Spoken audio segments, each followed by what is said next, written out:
నమస్కారం అండి అయ్యా. ఈ రోజు ఇంట్లో మర్యాదగా లేపి దుబ్బేయమన్నారు. ఎందుకంటే ఇలా సుబ్రహ్మణ్య స్వామి షష్ఠి ఉందట. పోయి గుడికి పోయి రాపరా అంటే మా ఫ్రెండ్ గాని పట్టుకోవడమేనా. వాడేమో దర్శనం చేసుకొని దేవుని దూరా అంటే ఒకసారి వెనకకి మరీ దూరు మామ వంటలు అవుతున్నాయి అని చెప్పేసి అనబట్టి వంటలు అవుతుంటే అని చెప్పేసి కిందికి వచ్చే వరకు అంటే పల్లెకి సేవ స్టార్ట్ అయింది.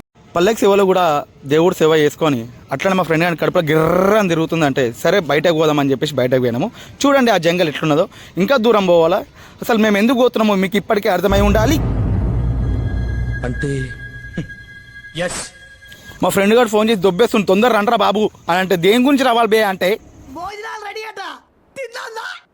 ఆ ఒక్క మాటతో 2 నిమిషాలలో ఆడికి వచ్చేసా.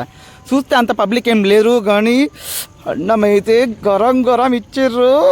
టక్కన ఫస్ట్ రౌండ్లో జిలేబీ రాదని చెప్పేసి సెకండ్ రౌండ్ వేసుకున్నా. ఆ సెకండ్ రౌండ్ కూడా గడగడ తినేసి థర్డ్ రౌండ్కి వెళ్ళిపోయా. థర్డ్ రౌండ్లో పెరిగేసుకొని దగదగ తినేసి ఇంటికి పోతున్నా.